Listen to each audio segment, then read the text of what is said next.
we have a commitment to be able to make sure that every student in the state of Maryland can be able to get access to computing education, computer science, but also cybersecurity as part of that.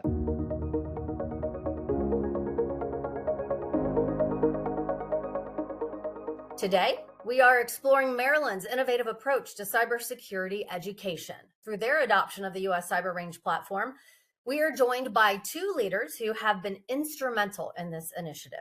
Jack Seuss serves as Vice President of IT and CIO at the University of Maryland, Baltimore County, with over 3 decades of experience in higher education technology leadership.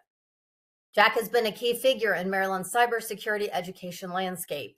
Joining him is Laura Mateczun, who serves as the Director of Cybersecurity Initiatives at UMBC and oversees the implementation of the U.S. Cyber Range across Maryland's educational institutions.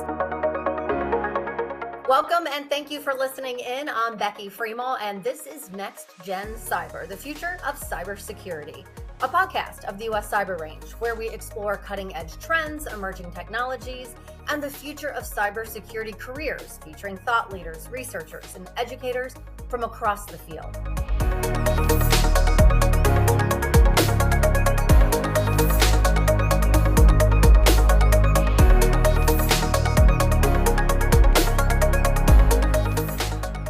First, Jack and Laura, welcome. Welcome, Becky. It's great to talk to you. Thank you for having us.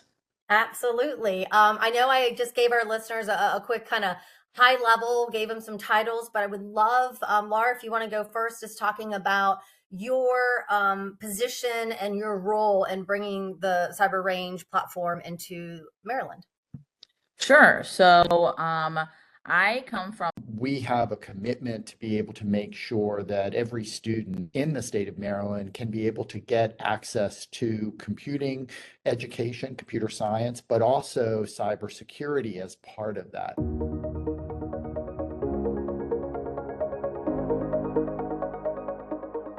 Today, we are exploring Maryland's innovative approach to cybersecurity education. Through their adoption of the U.S. Cyber Range platform, we are joined by two leaders who have been instrumental in this initiative. Jack Seuss serves as Vice President of IT and CIO at the University of Maryland, Baltimore County, with over 3 decades of experience in higher education technology leadership. Jack has been a key figure in Maryland's cybersecurity education landscape. Joining him is Laura Mateczun, who serves as the Director of Cybersecurity Initiatives at UMBC and oversees the implementation of the U.S. Cyber Range across Maryland's educational institutions.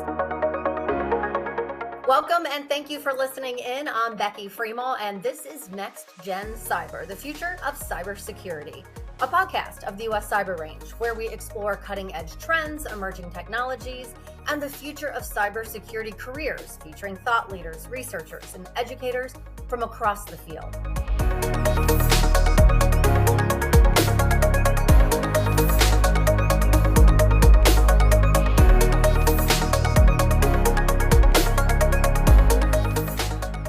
First, Jack and Laura, welcome. Welcome, Becky. It's great to talk to you. Thank you for having us. Absolutely. I know I just gave our listeners a quick kind of high level, gave them some titles, but I would love, Laura, if you want to go first, just talking about your position and your role in bringing the Cyber Range platform into Maryland. Sure. So I come from a legal and public policy background, and I've worked a lot in local government cybersecurity research. And Jack has graciously brought me on to the Maryland Institute of Innovative Computing based out of UMBC, where I'm helping with a number of efforts, one of which is giving access all across the state of Maryland to the U.S. Cyber Range. I really should give Laura a lot more credit than she just gave herself in through that. So this project started as an activity that I was involved in with the Maryland Institute for Innovative Computing. It's something that was set up between UMBC and the state of Maryland in 2021. We are really focused on trying to support the state's needs when it comes to advances in cybersecurity, analytics, AI, other high-tech areas. one of the things that the state came to us in 2021 was how could we help support cybersecurity education across the entire state of Maryland? We have a commitment to be able to make sure that every student in the state of Maryland can be able to get access to computing education, computer science, but also cybersecurity as part of that. And so, how we were going to make this happen was an interesting problem space that was there. Related to Laura, I just want to say Laura is also finishing up, hopefully, her PhD in public policy. I discovered Laura by the fact that I had gotten a book cover copy related to cybersecurity and local government. Laura was the second author in that book.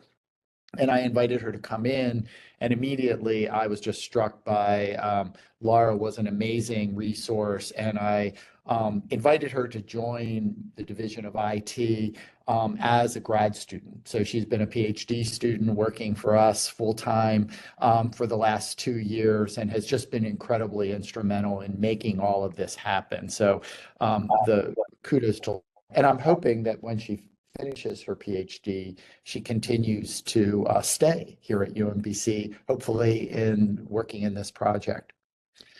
Jack, go ahead.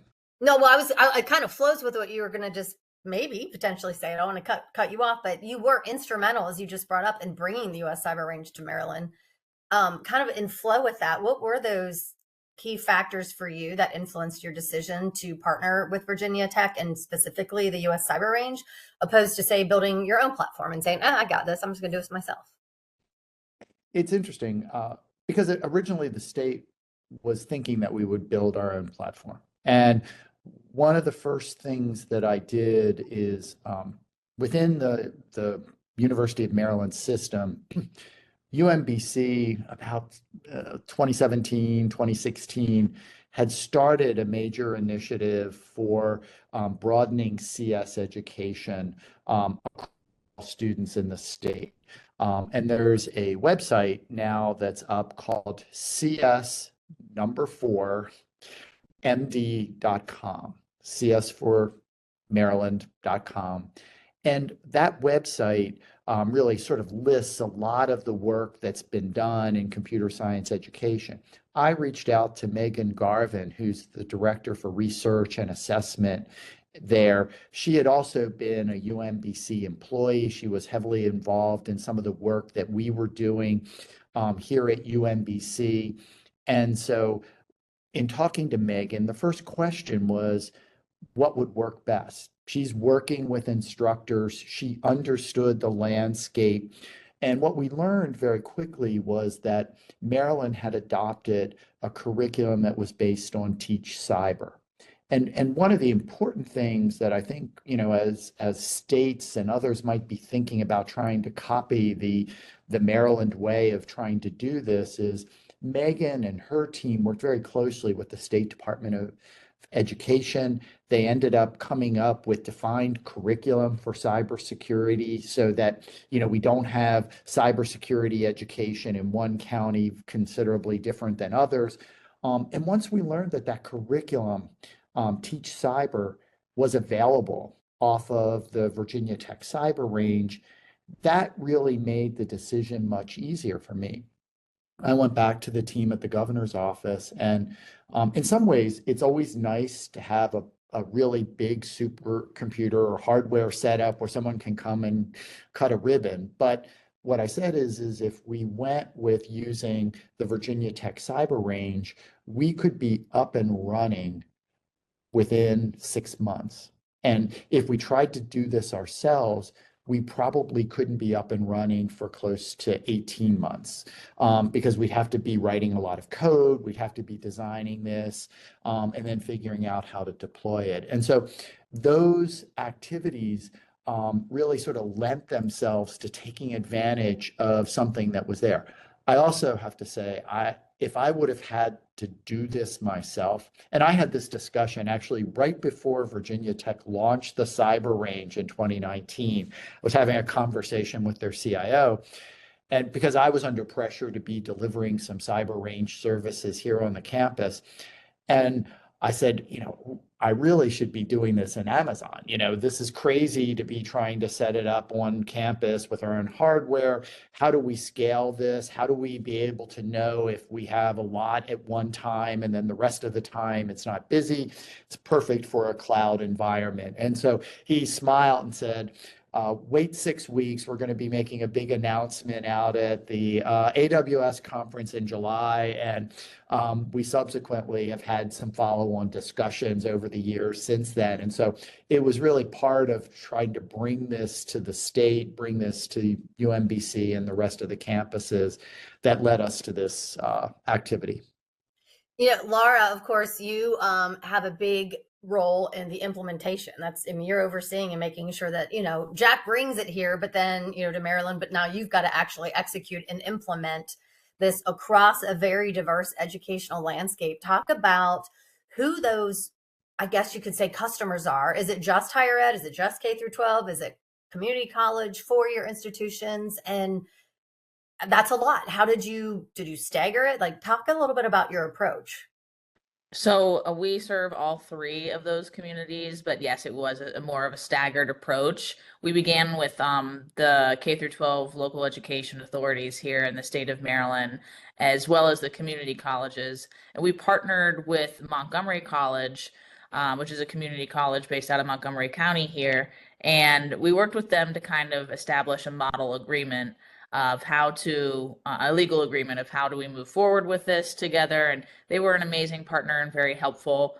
But then, with the number of counties we have here in Maryland, with a number of community colleges, each of them have their own general counsel and each of them have their own requirements to a certain extent. And so that has been a process of refining that document, figuring out the best way to kind of move forward with these three-party arrangements. And so we began with the K through 12 and community colleges, and we have the majority of them on board at this time.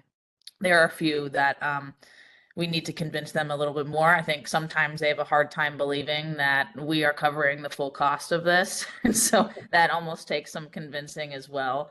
And we, as in the state of Maryland and UMBC, through that. And so eventually there was just a lot of interest from our four-year institutions, especially UMBC and now UMGC, University of Maryland Global Campus.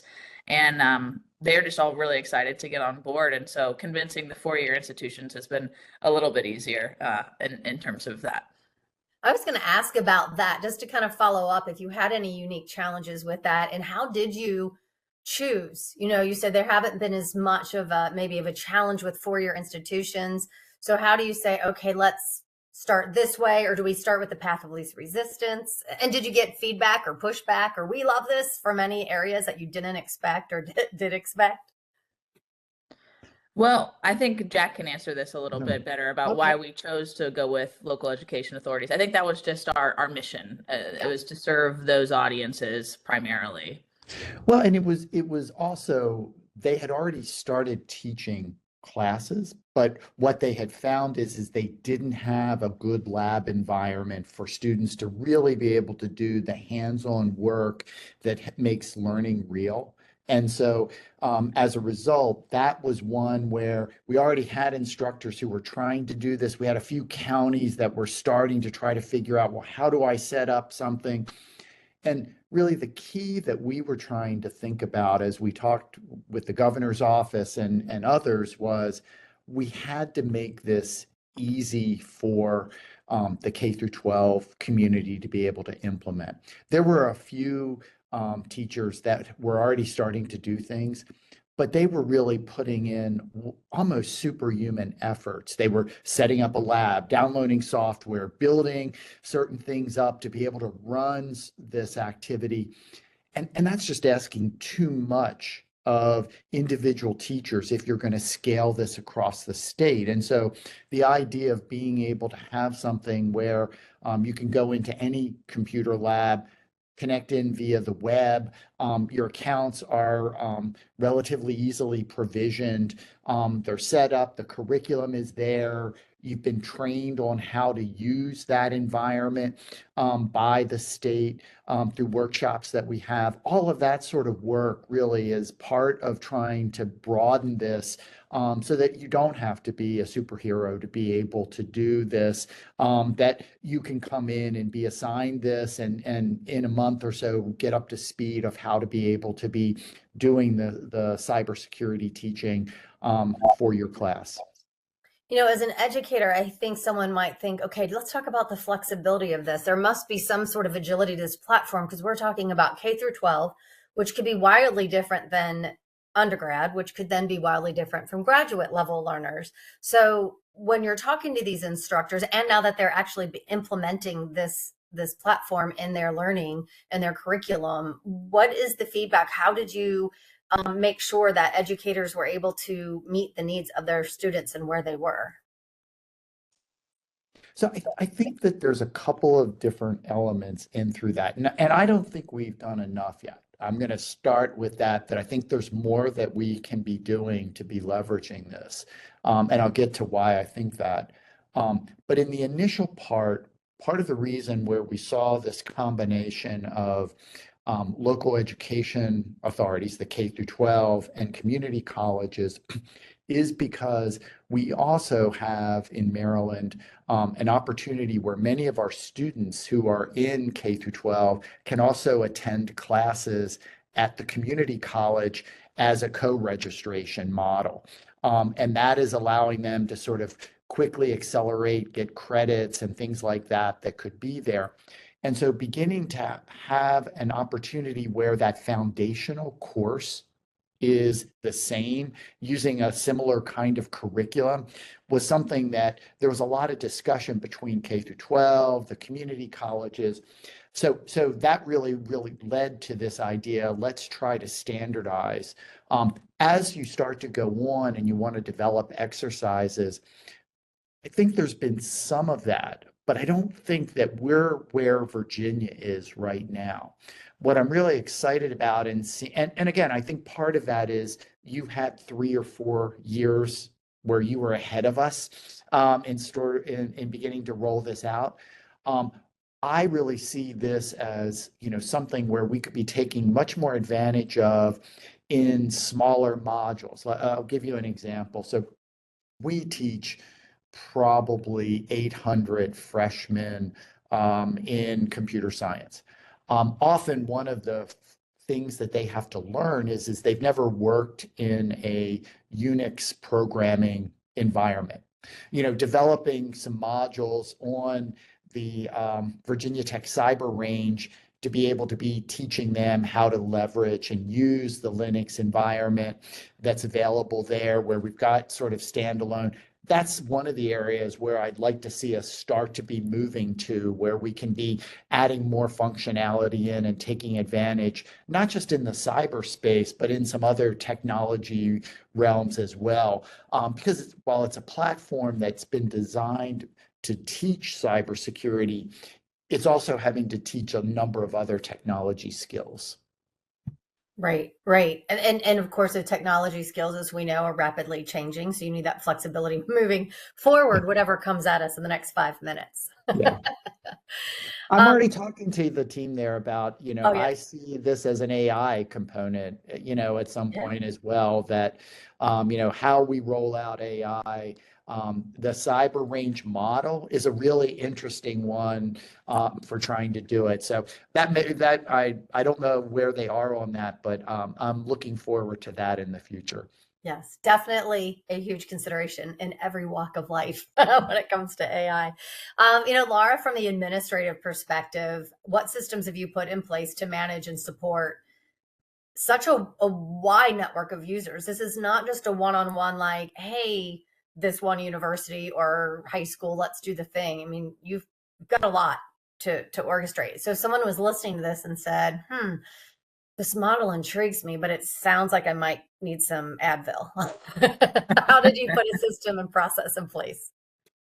Sure. So we actually learned quite a bit from Teach Cyber and how they provide training and professional development and in terms of managing accounts within the range. But I'll just say we kind of manage it ad hoc with just myself and Jack and Megan is helpful as well, and maybe some assistance of a graduate assistant or two. But in that sense, I'm often the one who's approving course requests. I will say, but we also have a system by which there's an administrator for each sub-organization in the range. Yeah. Cyber Range makes it very easy to provide support to these any accounts that are having issues. Sometimes they'll email Jack or I, but just mostly the support, the Cyber Range support and knowledge base are really, really helpful, and it's quite easy to manage. And I think the different plans that the Cyber Range offers makes that management a little bit easier. So for those local education authorities, we limit them to the Teach Cyber platform, whereas the Flex plan or other plans are what we use for the community colleges and 4-year. But there have been a couple instances with Jack was speaking about with those classes that can be taught from community college that K through 12 students are going to, or high school students are attending, is that there are some professors that are doing both as well. And so we'll allow them to have a greater access beyond just the Teach Cyber platform. So management's just made relatively very, very easy through just the US Cyber Range itself, I would say. No, You know, I've actually been shocked at the fact that it's worked as well as it has with as little staffing as we have done. And I give a lot of credit to the fact that Virginia Tech and US Cyber Range have built a great set of frequently asked questions. They've also got nice materials that have been designed for their community to be able to sort of read, have video, some other things. And then they have great support. And so, as we're thinking about this, they worked with us early on. I think we were one of the early ones to be able to go to being able to have the sub-plan model. And the idea was that what we wanted to be able to do is say, we would authorize a county to be able to offer this to all the schools that they have in the county. They would just designate someone, and then they would be able to be a sub-administrator for that particular county and be able to do this. And so they're getting most of the requests that come in. And the good thing about that is the counties often wanted to have some understanding of who was doing what issues were happening, because that's where sharing of information is really going to occur. The counties will get their teachers together into professional development groups and be doing things. So we've really sort of benefited by being able to have this decentralization that you built into the platform. And it's just worked well, so that what bubbles up to us is sort of first onboarding, and then it's an occasional problem that comes up after that. Any advice or thoughts that you could give when it comes to the contracting and the payment structure? Again, I think such an agreement at the beginning, if someone from a different state is listening to this and thinking this is a good model, it seems so big, and you obviously have to streamline it and take that next best step and then the next best step and break it down. How did you handle, if you could elaborate on the model to streamline that adoption across institutions? Well, I'll start, Laura, and then you can jump in, because you were instrumental in doing the model agreement at the first one that we did. What I would say, and I can say this in the podcast, it's really interesting when you deal with lawyers. And we deal with lawyers all the time, and Laura is a lawyer.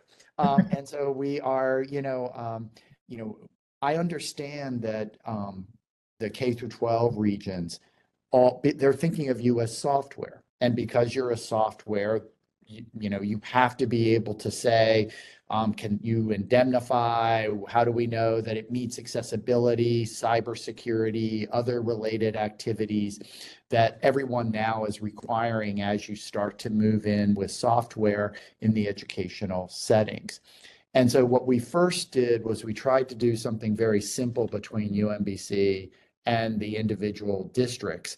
And then what we found is the larger districts, which tended to have more lawyers and were more sophisticated, really came back and were asking us to be able to say, what we'll indemnify, we'll do these things, which we couldn't do because it's not our platform. All we're doing is paying for this.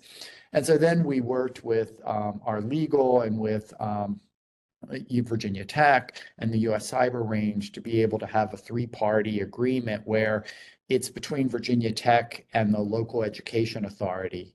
But then there's an addendum which we sign, which says, as long as the local education authority is reviewing their bills periodically, we will pay the bills. And so we're paying the bills centrally so that they don't have to be paying that.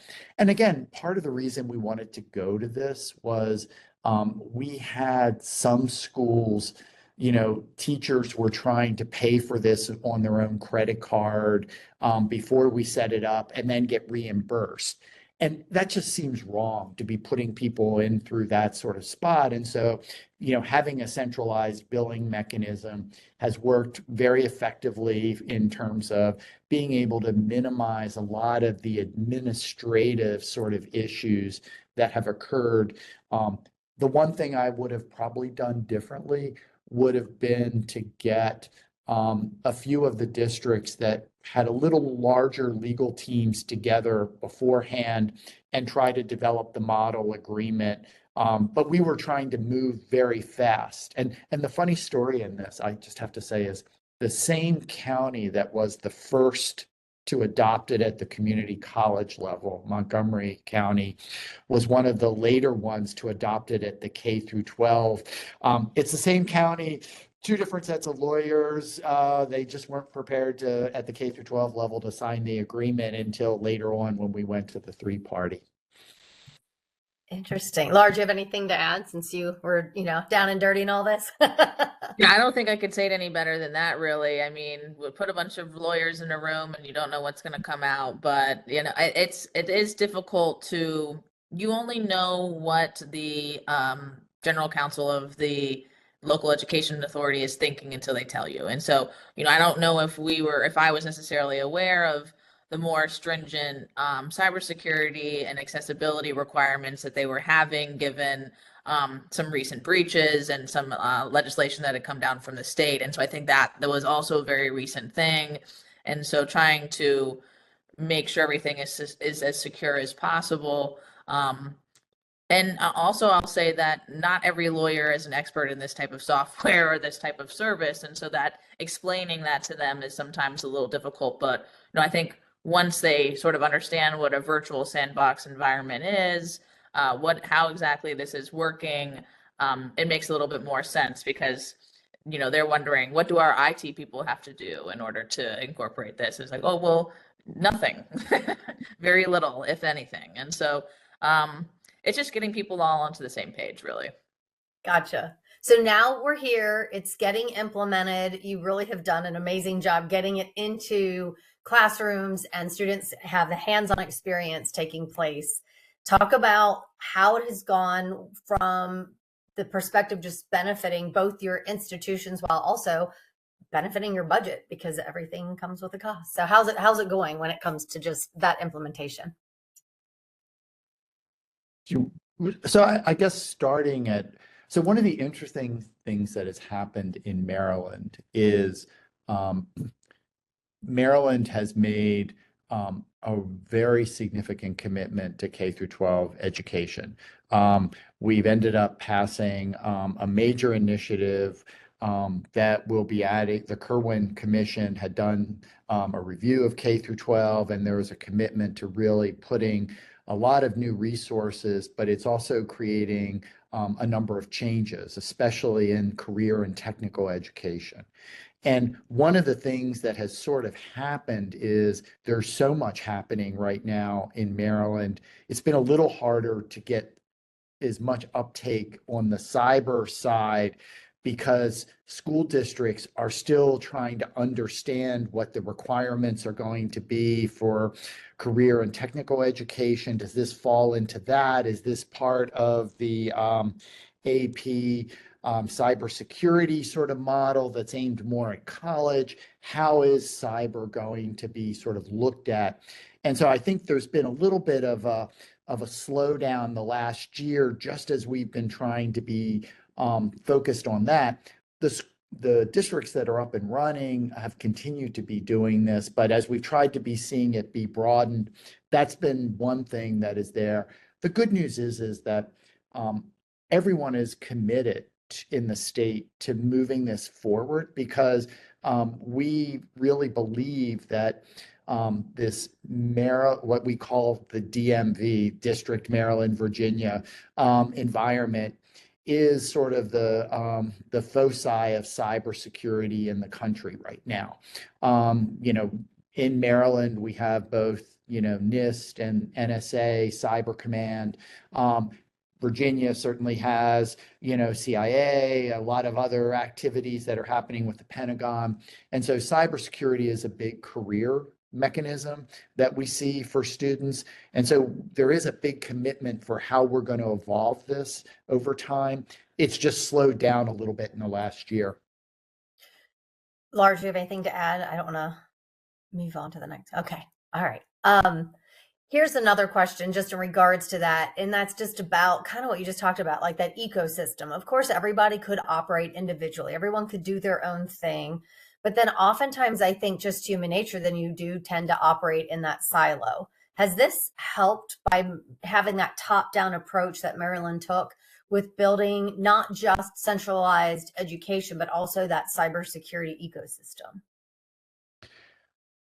So I think it's allowing us to really benefit from all of the work that they had done in the CS for MD group in designing a common curriculum, having adopting the Teach Cyber model, and now being able to easily execute on that. And so that's really a great win.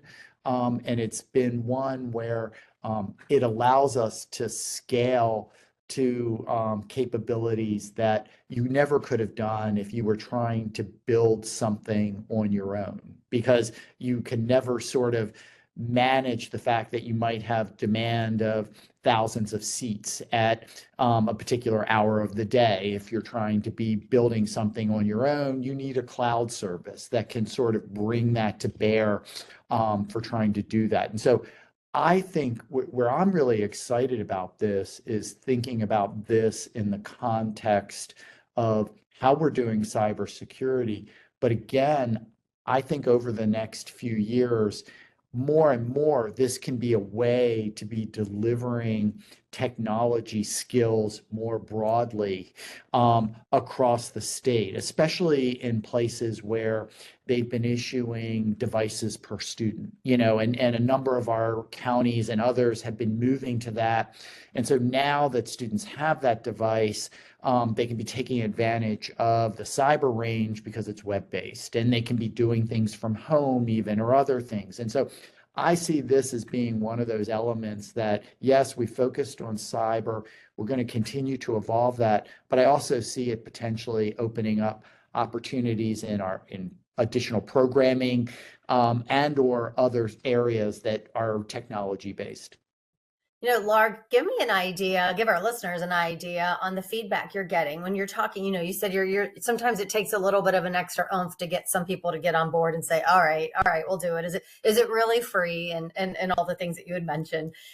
Once you get them up and running, share some feedback you get from these educators about the learning outcomes that they are witnessing and experiencing with their students.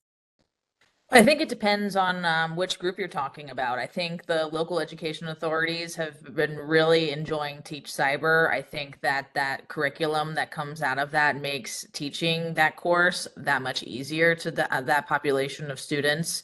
Whereas the flexibility that's provided by the other plans to the community colleges and universities, they love being able to pick from the wide variety of courses that are available. I mean, you can teach almost any topic you can imagine you can find in the course repository. And I think that's what the professors I'm hearing from are really enjoying is, oh my gosh, I can pick from forensics or I can do this, and it's all in the same platform. I mean, this is really incredible. And like Jack was saying earlier, I think that there is some potential room for growth in terms of course development here in the state of Maryland and contributing to the course repository.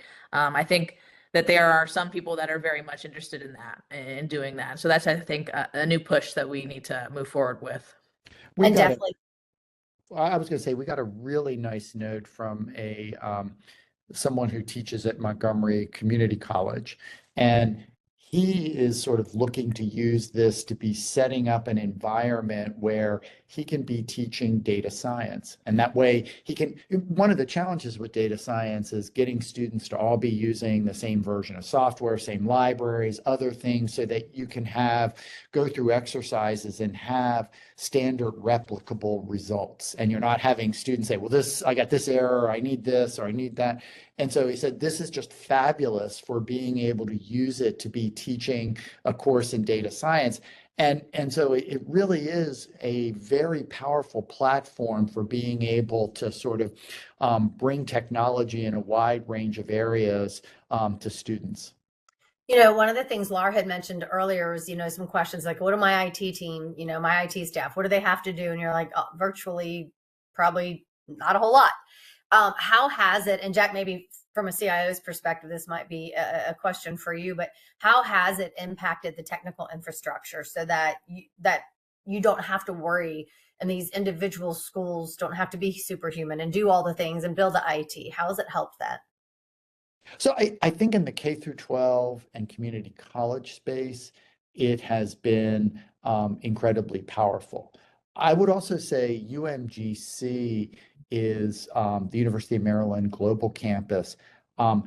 They run some very large classes. So they could be running a class that might have 500 students in it. And so, because they're doing really large scale learning activities, this is one that's very scalable for them, which makes it really beneficial for trying to be doing some of those things.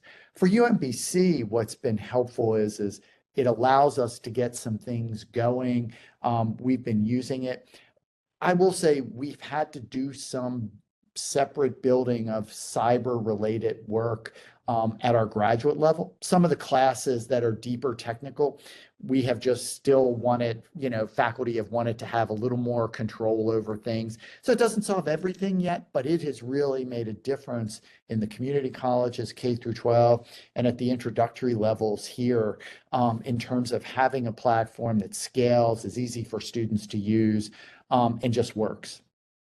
I would love to hear from either one of you on just the feedback too from teachers who maybe were hesitant to dive in, did it, and have come back to give you their feedback. And I asked that question because I know that is some feedback we've gotten from potential instructors who might be thinking about using this, and I get it. They may be a little bit nervous, like, I don't want to bring this on board and not know how to use it in front of my class. I'm supposed to be the expert in this realm, and I don't want to look like a fool in front of them. Or, maybe they don't go so far as to say that. But what is the feedback you hear from them?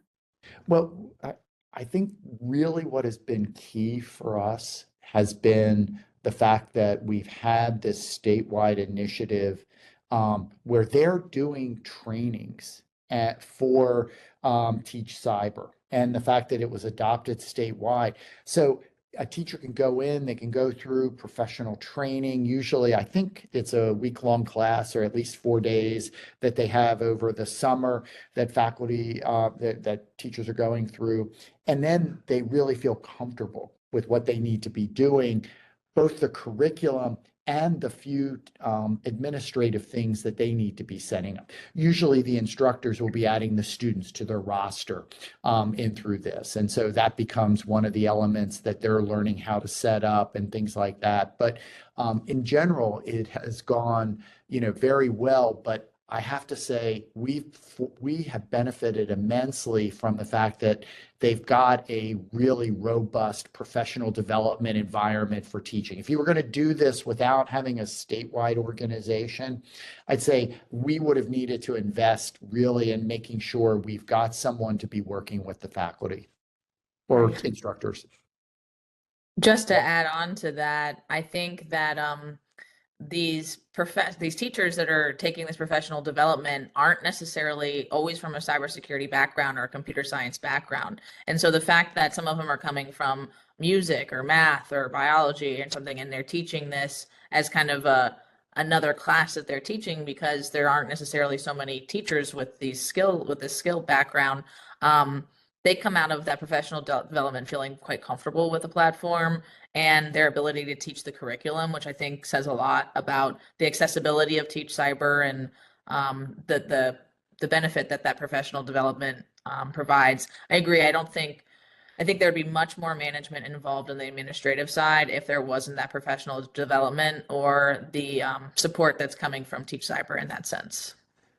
I would love to circle back to almost the very first question for you, Jack, which is when you were tasked by the state to say you've got to come up with this platform and build the infrastructure, and you discovered, hey, instead of reinventing the wheel, this exists across state lines. We can bring it in, we can white label it, we can still move forward with what we want to do. I think sometimes in the political world of life and government, they say, hey, we're going to give you X amount of dollars. Don't you dare go spend it in another state. It's state dollars. Don't go spend it and give it across the border to Virginia.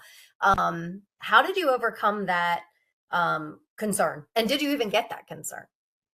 I think everyone is always sort of, well, what's going to be the optics of how you're doing something? What was really important was at the end of the day was being able to say, I think in that first year, Laura, through a lot of the work that you did, I think by the end of the fall, we had almost 10 K through 12 districts up and running. Yes. And to be able to sit there and so we actually didn't get our money from the state until July 1. We got word in early April that it was going to pass, that they were going to fund something to be doing it this way. July 1, we get the money. We had our first school up, Montgomery Community College, by mid-July, because we had told them you had given us the cyber range had given us some access for a month or so they could begin testing out. And by the end of the calendar year, we were up and operational. And, what was really powerful about that was this was something that we could be showing the state that you can talk about actually delivering on a promise in the same year that you budgeted, which is usually rare. That is awesome. Looking forward, let's talk about, as we wrap this up, industry, because of course what we're all doing in higher ed is to produce and to graduate confident students who are ready to take on these skill sets in industry, whether it's a career in the public space or a private conglomerate type massive company. What is your, I don't know if I want to say prognosis, but what is your vision for the future for that career space, for that industry space, and where you see some of these students heading? And I really would like to ask that of both of you. I'd like to get just kind of your perspective on where we're headed and how this helps students get there. Well, one of the projects that I was involved in from, say, roughly 2018 on has been something called the Greater Washington Partnership. And this is a set of our largest employers from Richmond, Virginia through Baltimore and encompassing all of the DC metropolitan area. And they had come together and identified a series of technology skills that they thought were instrumental to the region's long-term economic success. And they identified skills that they were going to need from future workforce. And what was really interesting is that in the case of cybersecurity, they had sort of two things that were there. One, they had some very deep skills that they're looking for students to be getting degrees in computer science or master's degrees in cybersecurity that are very deep.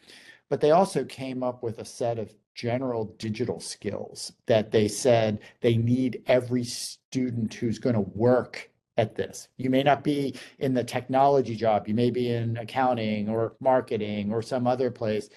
And cyber was fundamental to that sort of effort. And so where I see this happening is we started to set up some micro-credentialing capabilities so that our students in any major can be going through and trying to be doing work in cybersecurity, learning the basic things that were identified. To me, where we really need to be sort of looking at is how do we bring something like the the US cyber range in so that students could be getting a little more hands-on experience. That would make a huge difference because we know that if students don't begin to understand cybersecurity, that's going to be bad for all of the organizations that we're at because people are the major challenge in cybersecurity right now. And so if we can be broadening this out, and a scalable platform like the cyber range is really one of the ways that you can do that. Laura? I think the practical learning component is huge. And I think with the amount of people who are coming into a more master style program has shifted. I think it's no longer just people who have been in the profession for a number of years and wanting to have the degree as a check in the box, and they had that practical experience. Often these students that are coming in are straight from undergrad and don't necessarily have the practical experience of engaging directly with a system in a real environment and with actual dangerous, quote unquote, things that could be happening and dealing with that in a protected fashion. And I think it gives people confidence. It gives people greater ability to just feel confident in the moment of an actual experience that they might be having if they're when they're in the work environment. You guys, this past half hour or so conversation has been full of knowledge and information, and I'm sure everyone we've touched upon about so many different things. But is there anything as we wrap up, any final thoughts for anyone who's thinking from their state, from their perch in the world, like, hey, we need to up our game, or hey, we have the state directive? Anything that you would say to a state system evaluating their own cybersecurity education strategy? I would encourage him to reach out to Laura